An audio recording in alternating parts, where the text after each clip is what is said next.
ইসলামের আমির সাহেব, আপনার ভালোবাসা হওয়ার কথা আলেমদের সাথে, কিন্তু আপনি কুফরি মতবাদ চান্দাবাজদেরকে কিভাবে সমর্থন করতে পারেন? জাতির কাছে জবাব দিতে হবে। আপনার এই বক্তব্য প্রত্যাহার করুন। আপনার এই বক্তব্য পুরো জাতির বিরুদ্ধে গিয়েছে। দলের ইশতেহার না পড়ে উনি বলেছেন এটা কোনো ইসলামিক দলের ইশতেহার না, এটা নাকি সেকুলার ইশতেহার। আপনার কাছে জানতে চাই আপনি কয়টা দলের ইশতেহার জীবনে তৈরি করেছেন? হ্যাঁ এবং না ভোটের আয়োজন করে জাতিকে সমস্যায় ফেলে দিয়েছে। তিনি আবার প্রশ্ন তুললেন, যদি না ভোট দেওয়াই না যায় তাহলে অপশন রাখা হলো কেন? তিনি বুঝাতে চেয়েছেন অপশন রাখা হয়েছে ওখানে নাতে ভোট দেওয়া যাবে, এটা নাকি জায়েজ। তারপরে তিনি আরো আগ বাড়িয়ে বললেন, কেউ যদি বলে যে হাতে ভোট দিলে রাষ্ট্রের লাভ হবে, নাতে ভোট দিলে রাষ্ট্রের ক্ষতি হবে, তারা নাকি অসত্য কথা বলেন। সম্মানিত আলেম, আপনার কাছে বিনীতভাবে আজকের এই সম্মেলন থেকে অনুরোধ করতে চাই, আপনি আপনার এই বক্তব্য প্রত্যাহার করুন। আপনার এই বক্তব্য পুরো জাতির বিরুদ্ধে গিয়েছে। আপনার কাছে বিনীতভাবে আবেদন করতে চাই, আল্লাহ তাআলা হালাল হারাম সৃষ্টি করেছেন, এখন আপনার এই বক্তব্য অনুযায়ী আল্লাহ তো বান্দাদেরকে সমস্যায় ফেলে দিয়েছেন যে আল্লাহ হারাম সৃষ্টি করে দেন, হারাম যদি খাওয়া নাই যায় তাহলে আল্লাহ সৃষ্টি করলেন কেন? তার মানে উনি কত হালকা কথা বলেছেন।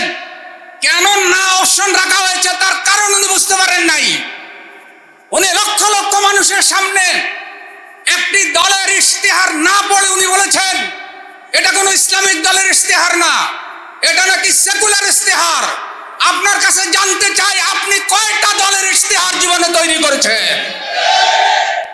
আপনি যদি এই সম্পর্কে কিছু না জানেন তাহলে আপনি চুপ থাকুন, কিন্তু আপনাকে এই কথা বলার অধিকার কে দিল? আপনার এই কথা অনুযায়ী তো মদিনার সনদও সেকুলার হয়ে যায়। মদিনার সনদের উপরে কোথাও কি ইসলাম লেখা আছে?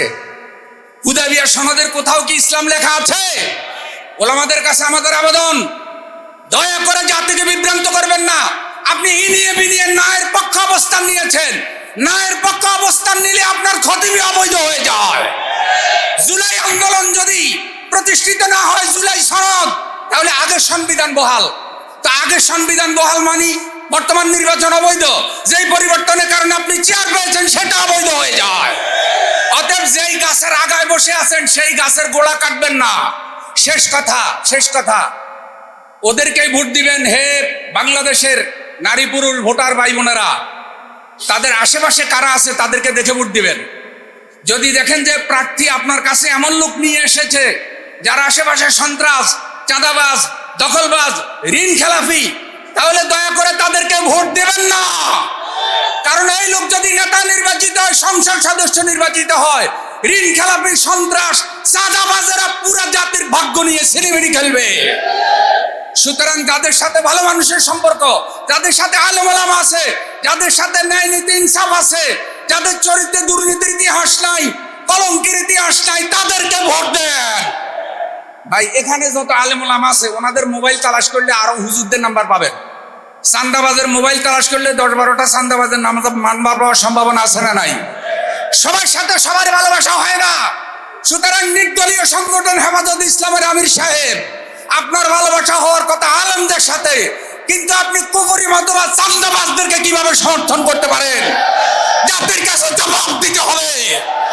বহু রক্তের বিনিময়ে জাতি এই জায়গায় এসেছে, বহু তরুণের রক্ত দিয়েছে। ওই শহীদের রক্তের সাথে গাদ্দারি করবেন না। আসসালামু আলাইকুম।